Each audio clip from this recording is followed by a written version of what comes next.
part of the committee of the museum here in Tennessee.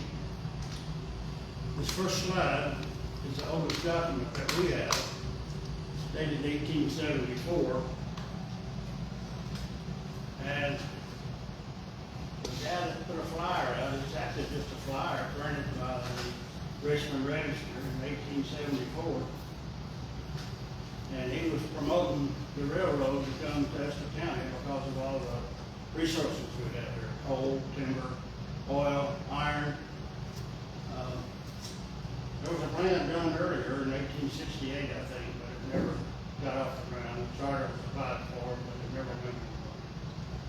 So this is the oldest document that we have.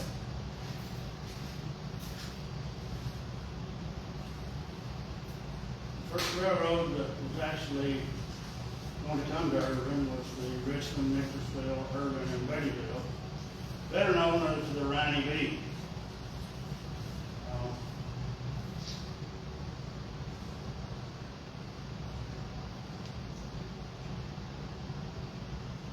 This was some 16 years after that earlier flyer. It was chartered in March of 1888. A contractor was hired to build the road in October of 1888, and ground was broken in Jessamine County that same year. Ground was broken in Madison County in November of 1888. And in February of 1889, ground was broken for the first time in Esther County. In March of 1899, the chief engineer finished the layout of the track from Irving to Miller's Creek, which that was way into the future because it was surveying which route they wanted to take. That bond that you just saw was a gold bond that was issued $1,000. I'm not sure what they had to pay for the bond, but later on they sold $1,000 bonds for $70. Attached to that, back up on there, Scott. Attached to that were these coupons. There were 60 of these coupons, and they're supposed to receive 6% interest on that $1,000 for 30 years. 60 of them, and you cash the money in every 6 months. Whoever owned this one only got the cash in 2 months because they run into financial troubles and couldn't pay it.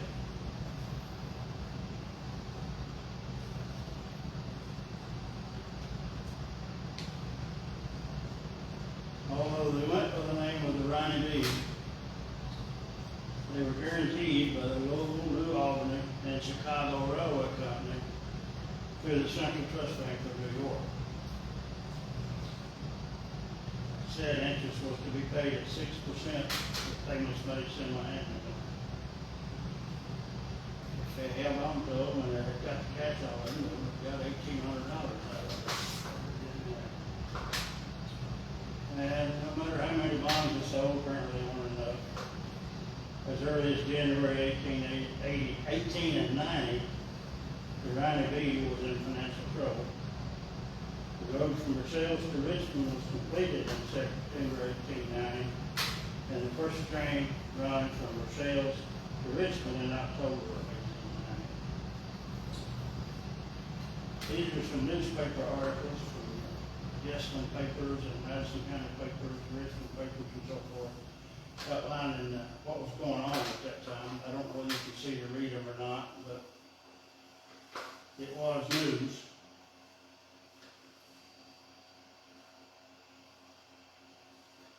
Service was extended from Richmond to West Irving in October of 1891. The railroad entered Esther County at Panola, just this side of Brassville, and then took a route through Thomas, through the Regis area toward Rice Station. We went through the area where Roger Lane is now, below 52. Next to the store on 52 at Cedar Road, there is an underpass, which Serrani be built so that that farmer could get from his house across to his farm on the other side of the railroad.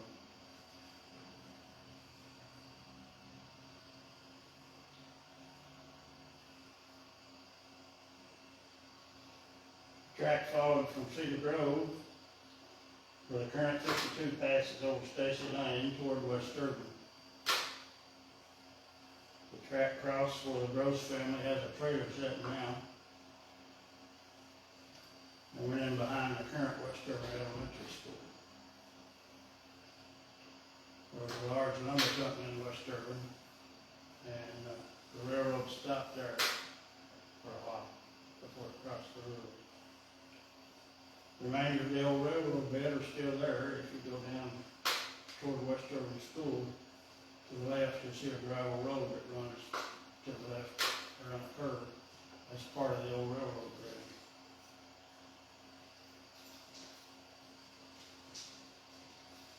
In December of 1890, the railroad went into receivership. In February of 1892, the bridge over the Kentucky River at Urban was completed. We got those slides close to us or not? It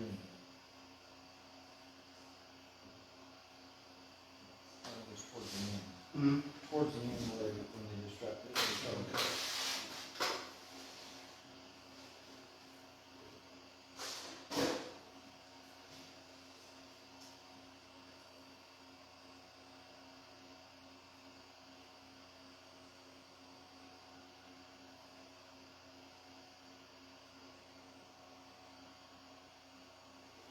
After they built the bridge, crossed over the river into the bottom down there below where Carhart is, right to the east of Carhart, or west of Carhart.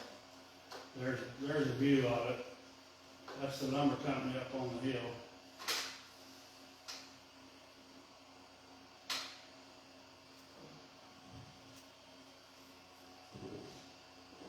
They didn't go any further at that time than right there.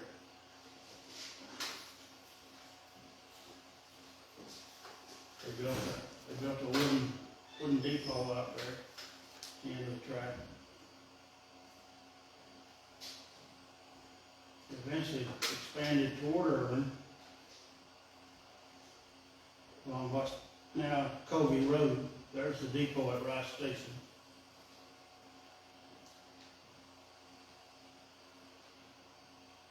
There's a depot at Brassville.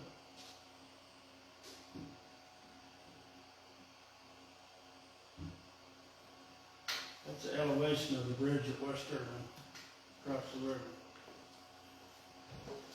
Number of piers and the distance between them, and engineers drawing, I suppose.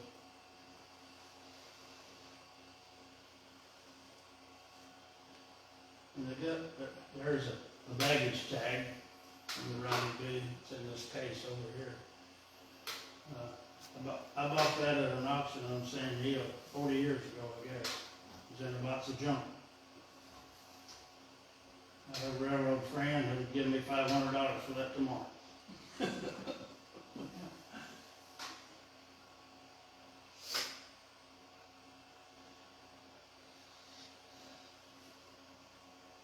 There's some views of the piers. I think they're all at Valley View. And there's another picture of a baggage tag there on that.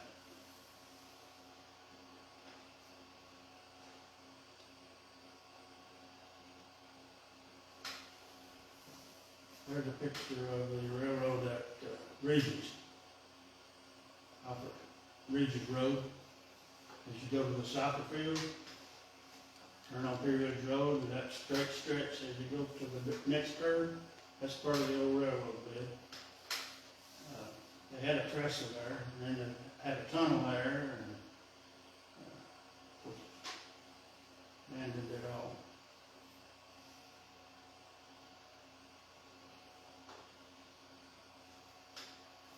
When they finally got permission to come through Urban, they went above where the Carhart warehouse is on Carhart Avenue. came in behind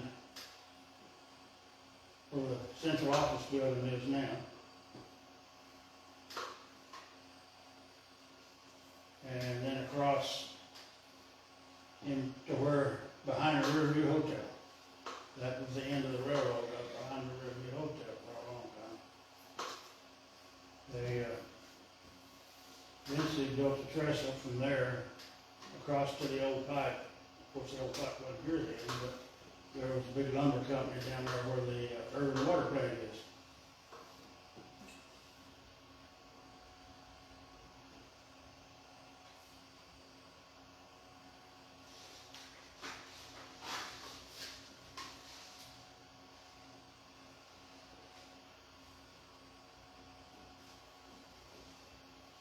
The original design of the railroad was supposed to cross Main Street on the other side of the Urban Methodist Church and go around behind the courthouse and then come up River Drive area. This was 120 years ago, so it's kind of hard to imagine now how that would have been, but anyway, they changed it and they came across that hollow there across from Citizens Gary Bank with a trestle to the point down there. This is the original urban depot that was down there, close to Cody Road, what it's got. This one was there, Grand Avenue. Was it? Yeah. I think.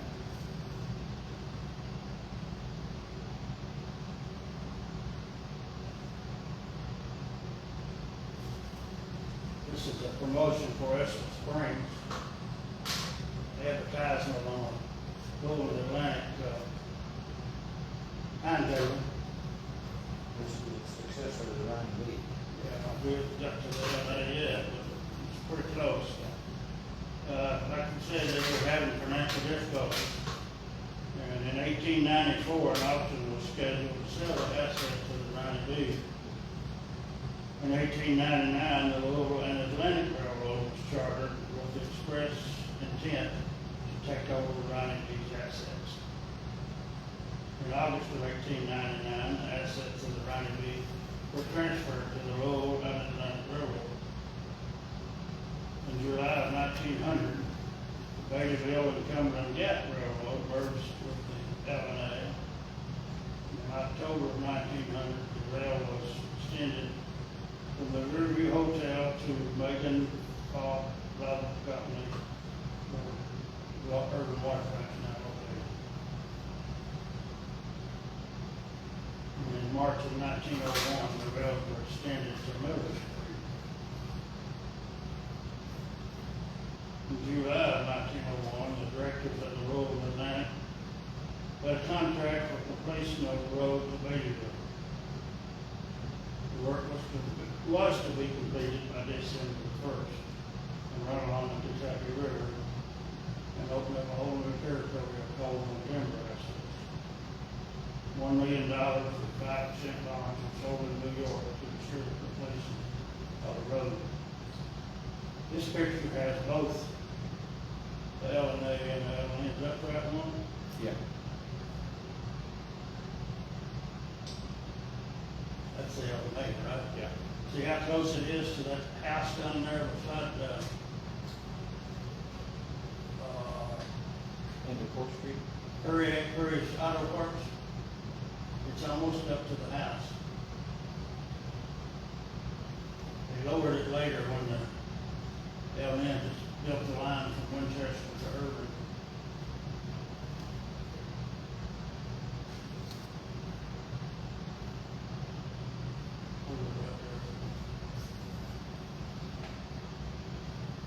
In May of 1902, orders were given to commence laying the rail from Miller Street to Bayville. In 1909, the Louisville and National Railroad acquired the L&A, and in 1910, the L&N purchased the Lexington and Eastern Railroad, which ran from Lexington to Winchester, Clay City, Stanton, Natural Bridge, Torrance, up to Bayville, and then on to Jackson.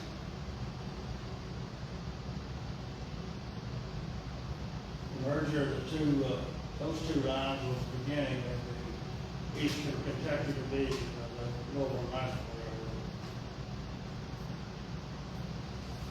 They moved the division headquarters of the L&A from Jackson, and the headquarters of they moved the headquarters of the L&E from Jackson, and the headquarters of the L&A from Richmond to Ravenna. And that was the beginning of Ravenna. In May of 1912, the L&N began building a new line from Winchester to Irving because of the grade and the difficulty of holding the right-of-way on the old L&A. So they built a new road with less curves or whatever, better grade. Portion of it behind the Riverview Hotel was lowered down to meet with the line from Winchester to Irving. There was a portion of the line of the old L&A that still serviced Home Lumber Company and the Texaco, which Hardy is now. It was serviced from this end or trail out between Riverview Hotel and the old pipe. There was also a track on the other side of River Drive that serviced some of the businesses over there, the ice plant, coal plant. Used to be a Vernon Parsons used to have a store there. I'm not sure what's in those buildings now, but there was a track that serviced on that side of the River Drive as well.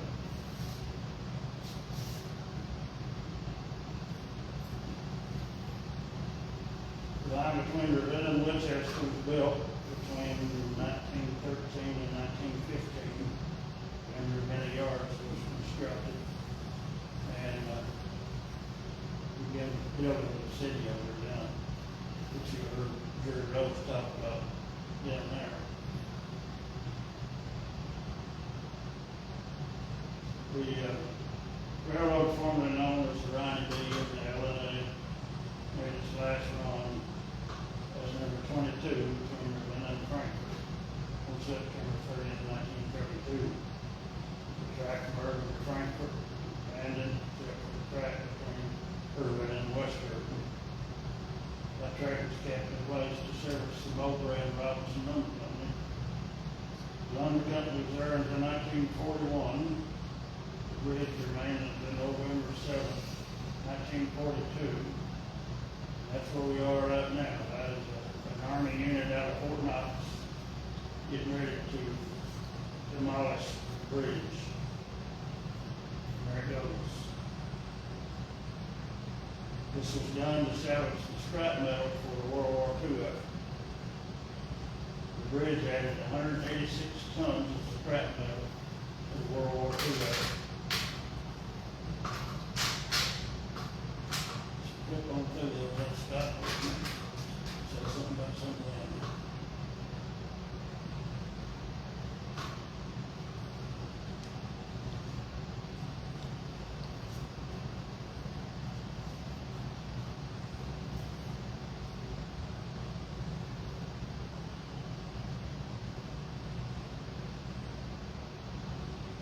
That's a Cow Creek, I believe.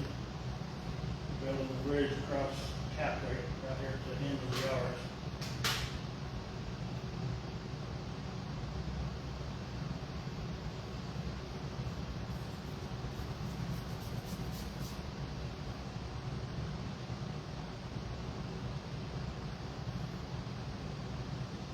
That's an L&A locomotive.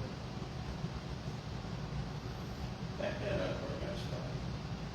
Is that number 11? It is. That's number 11 down there next to it. But I don't think that's the same one. And that's the UAM one.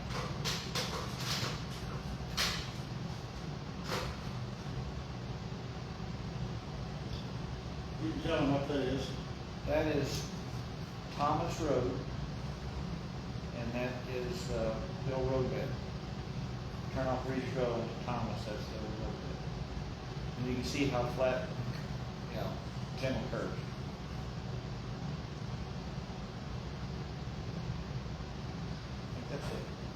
That's it. That's it? Okay.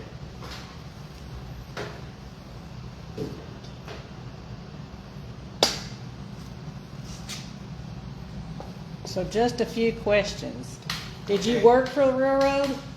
I did. I worked upstairs in the office and over in the old passenger station for 20 years. 20 years. Yeah. They moved the offices out of here, and I went on the road as an engineer for 15 years.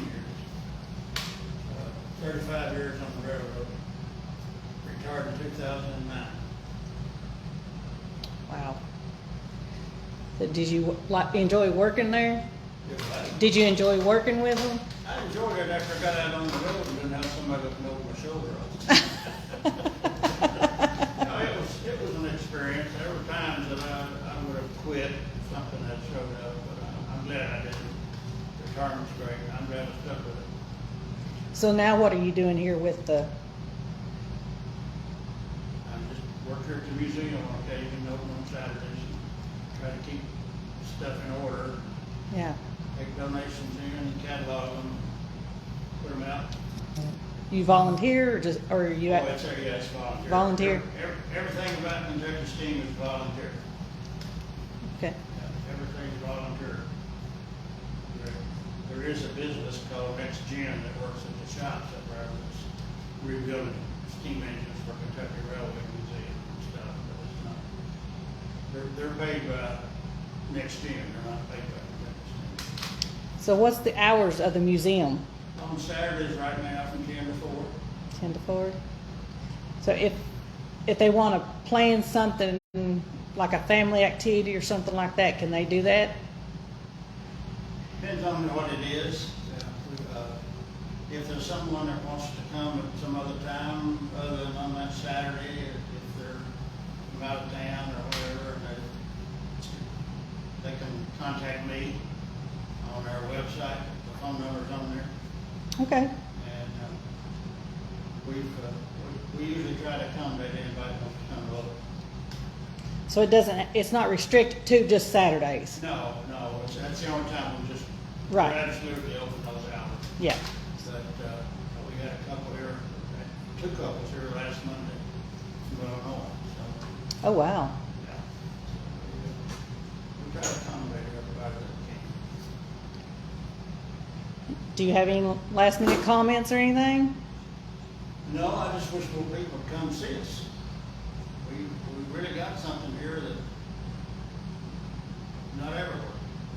We have a lot of valuable railroad artifacts. And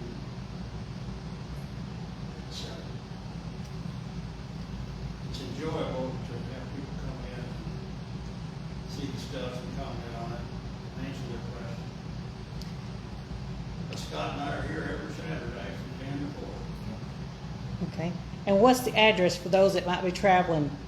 499 Kirkland Avenue, Ravenna, Kentucky. All right. I appreciate you all taking your time out today to be here and to do this for the library. And I look forward to the next time we're here. Okay. All right. Thank you.